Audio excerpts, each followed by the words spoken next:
آج جن عظیم مجاہد اسلام کی زندگی کے بارے میں آپ کو بتانے جا رہے ہیں، ان کو دنیا فاتح اندلس کے نام سے جانتی ہے۔ جی ہاں ناظرین، یہ ہیں مسلم دنیا کے عظیم جرنیل طارق ابن زیاد۔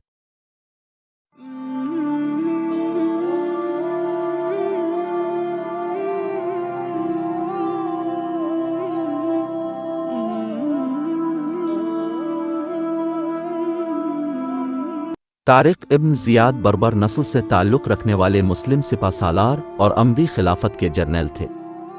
711 میں ہسپانیہ یعنی اسپین میں عیسائی حکومت کا خاتمہ کر کے یورپ میں مسلم اقتدار کا آغاز کیا۔ انہیں اسپین کی تاریخ کے اہم ترین عسکری رہنماؤں میں سے ایک سمجھا جاتا ہے۔ شروع میں وہ اموی صوبے کے گورنر موسیٰ بن نصیر کے نائب تھے، جنہوں نے ہسپانیہ میں وزگوت کے بادشاہ کے مظالم سے تنگ عوام کے مطالبے پر طارق کو ہسپانیہ پر چڑھائی کا حکم دے دیا۔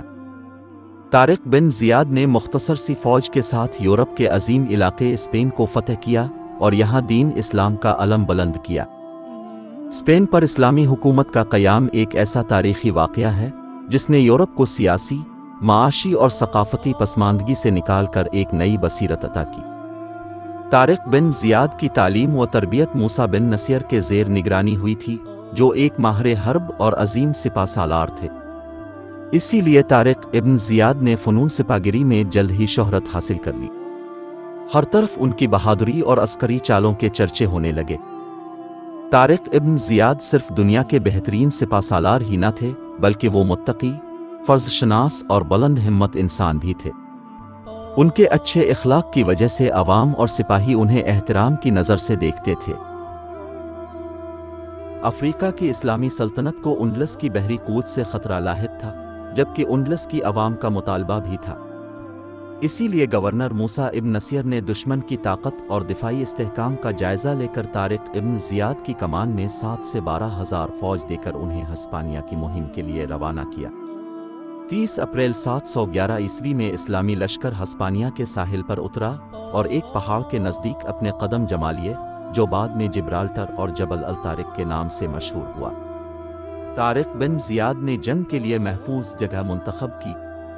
اس کے بعد انہوں نے اپنے تمام بحری جہازوں کو جلا دینے کا حکم دیا تاکہ دشمن کی کثیر تعداد کے باعث اسلامی لشکر بددل ہو کر اگر پسپائی کا خیال بھی لائے تو واپسی کا راستہ نہ پائے۔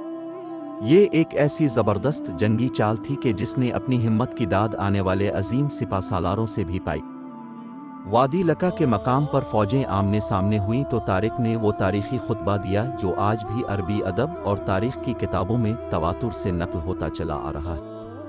اس کے ایک ایک لفظ سے طارق کے عزم، حوصلے اور سرفروشی کے جذبات کا اندازہ ہوتا ہے۔ میرے ساتھیوں، تمہارے لیے بھاگنے کی جگہ کوئی نہیں ہے۔ تمہارے پیچھے سمندر ہے اور آگے دشمن، لہذا خدا کی قسم تمہارے لیے اس کے سوا کوئی راستہ نہیں کہ تم خدا کے ساتھ کیے ہوئے عہد میں سچے اترو اور صبر سے کام لو۔ یاد رکھو کہ اس جزیرے میں تم ان یتیموں سے زیادہ بے آسرا ہو جو کسی کنجوس کے دسترخوان پر بیٹھے ہو۔ دشمن تمہارے مقابلے کے لیے اپنا پورا لاؤ لشکر اور اسلحہ لے کر آیا ہے۔ اس کے پاس وافر مقدار میں غذائی سامان ہے اور تمہارے لیے تمہاری تلواروں کے سوا کوئی پناہ گاہ نہیں۔ تمہارے پاس کوئی غذائی سامان اس کے سوا نہیں جو تم اپنے دشمن سے چھین کر حاصل کر سکو۔ لہذا اس بد انجام کو اپنے اب سے دور کرنے کے لیے ایک ہی راستہ ہے، اور وہ یہ کہ تم پوری ثابت قدمی سے اس سرکش بادشاہ کا مقابلہ کرو۔ اگر تم اپنے آپ کو موت کے لیے تیار کر لو تو اس نادر موقع سے فائدہ اٹھانا ممکن ہے، اور میں نے تمہیں کسی ایسے انجام سے نہیں ڈرایا جس سے میں خود بچا ہوا ہوں۔